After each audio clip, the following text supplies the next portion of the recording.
warroonni qiyaamaa kana dhageeffachuu barbaadan hanga isa dhumaatti na hordofaa yoo jennee jirra. Kallattiin gara oduu kennaa yoo dabarre akkuma yeroo ammaa argaa jirtanitti lolli Itoophiyaa keessatti walitti fiiguu jira. Hagana wal bira kalaa'ee galgala walitti duunna ganama walitti duunna jedhee akkana ija keessa wallaalu jira. Isaan sun eenyu yoo jettee Tigraay, waraana Shaabiyaa jettan, Suudaan jettan, Masri, Ijipti yookaan jettan Ijipti waraana ofii akka jirtuun feetee Suudaan geeffattee jirti, Somaaliyaa geeffattee jirti, akkasuma immoo Tigraay. Assalamu alaikum warahmatullahi wabarakatuh. Hordoftoota Nasraatu bakka fayyaa nagaya keessanii jirtu jabaattu alhamdulillahi rabbil alamin ani fayyaa nagaya kiyya buleeyanii kanarratti dhaamsa tokko isiniif dhaama.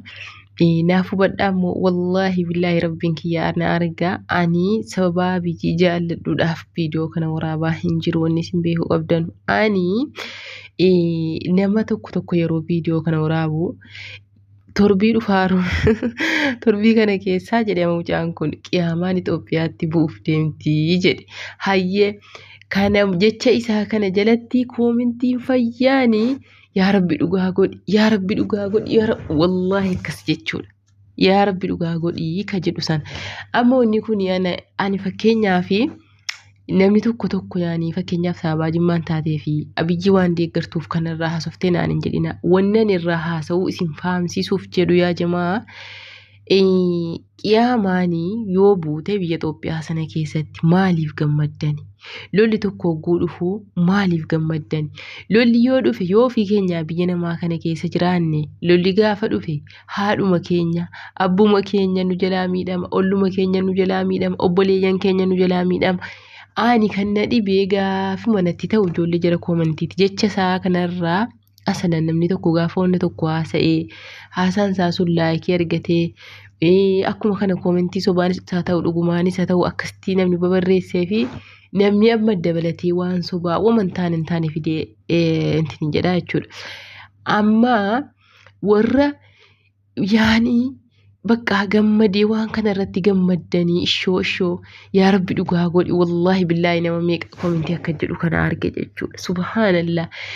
Yoo qoyyaa jarraka kana haadhaan qabdanuu biyya Itoophiyaa sana keessaa haadhaan qabdanuu, abbaan qabdanuu, obboleeyyan hin qabdanuu.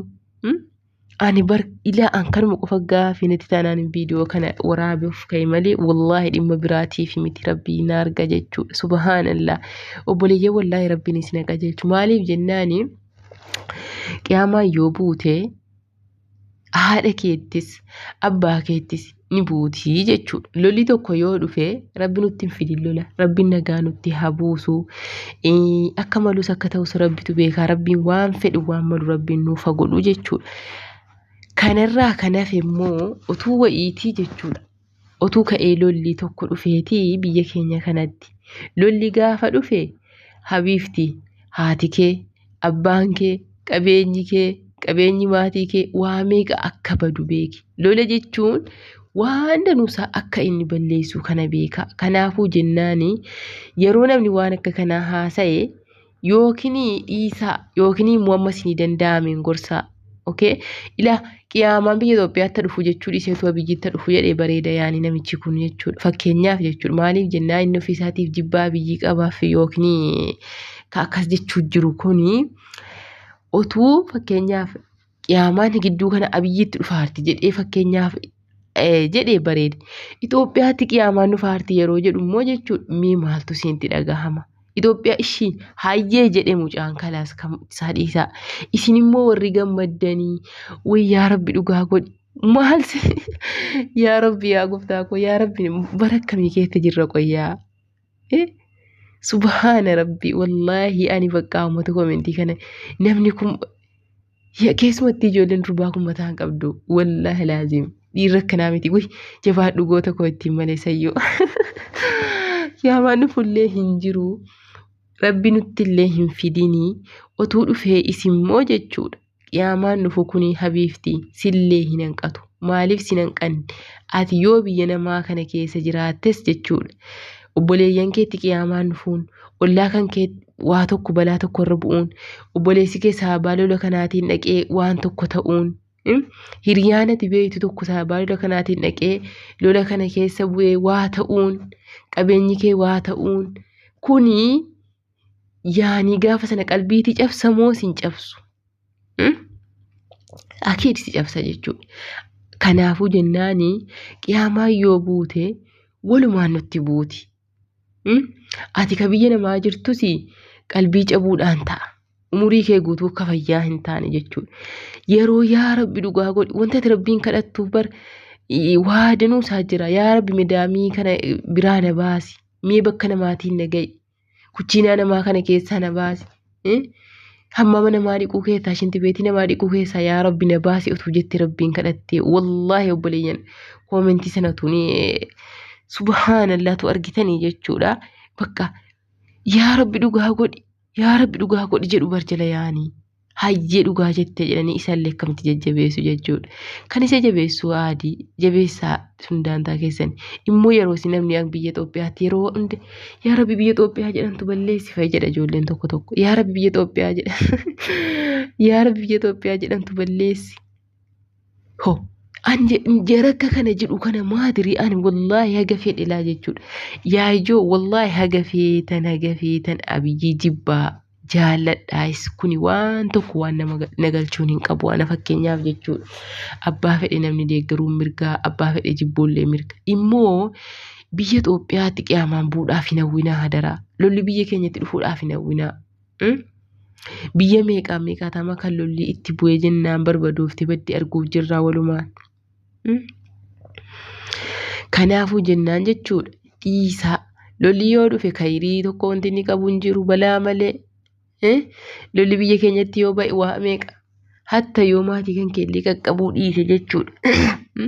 Yeroo lolli dhufee fakkeenyaaf qaala'insa jira waatu jabaataa namni karaa ba'anutti dhibaa namni karaa itti deemuuf karaa itti deebi'uu wallaalaa. Kanaafuu jennaani wallaahi Rabbi yaa Rabbi biyya keenya nagaanuu taa'is yaa Rabbi maatii keenya nagaanuu taa'is yaa Rabbi yaa gooftaa koo wallaahi bismillaahirrahmaanirrahiim yaa Rabbi jallaa keenya nuu qajeelchi biyya keenyallee biyya nagaanuu taa'is jaraka kana jedhullee yaa Rabbi ati qajeelchoo bas. Ani garuu akka obboleettii tokkotti wanni isinii dhaamu Rabbeedhaati qiyaamaa biyya sanaaf hin hawwinaa. Inni beelli akka kanaan biyya waa daaruyyuu jechuudha. Gaa nu jechuudha. Silaayyuu akkidhi yaani utuu qabaanneeti utuu akka namaa taaneeti hadhanu biyya keenya keessa teenya. Rakkinatu utuu biyya keenyaa boonyu utuu ilmoo keenyaa boonyu utuu maatii keenyaa boonyu biyya keenya keessaa nu baasee jechuudha. Biyya namaa kana keessa nu fidee akkatti jiraachuu jirra. Asuma teessanii kaleessuma dhufanii ruudaa rabaa kana arganii manna rabaa kun wallaahi dhiyoo kana maal jedhan jechi isaanii dhugaadhaa bara. Wallaahi jechi ustaad Muwaaz jedhan jechuudha. Jecha dhugaati. Fooqiin rabaa kun jedhan. Fooqiin Dubaay kuni fooqii keessan isinitti fokkaataa jedhan. Dhuguma manna rabaa kun mana keessan isinitti fokkaataa laata. Gal jennaan jedhan erbeen lukatti galtii jedhan habiibti. Jara koomentii sanaafan deebisaara. Guyyaa tokko jechuudha biyya Itoophiyaa sanatti galuun kee hin oolu. Itoophiyaatti galta oolu taaltus gadu taaltus guyyaa tokko shorxaan hudduu keessatti xarratee jechuudha. Achi si ha'aa jaallattullee jibbitullee kanaafuu jennaani jibbaa nama tokkootiif jettee biyya fayyaatti du'aa hin kadhatinii siin jedha obboleeyyan. Wallaahi laazim.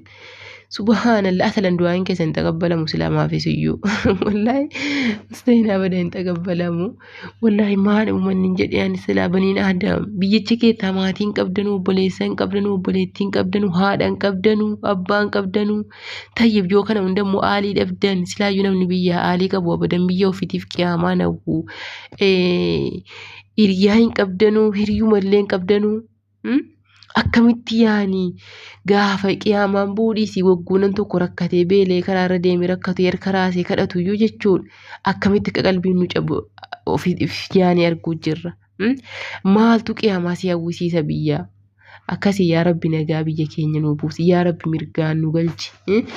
Wallaahi akka jedhaa du'aa kadhaa biyya keenyatti nagaa buusedha. Kara kamiinuu haa ta'u kara fedheena ta'u.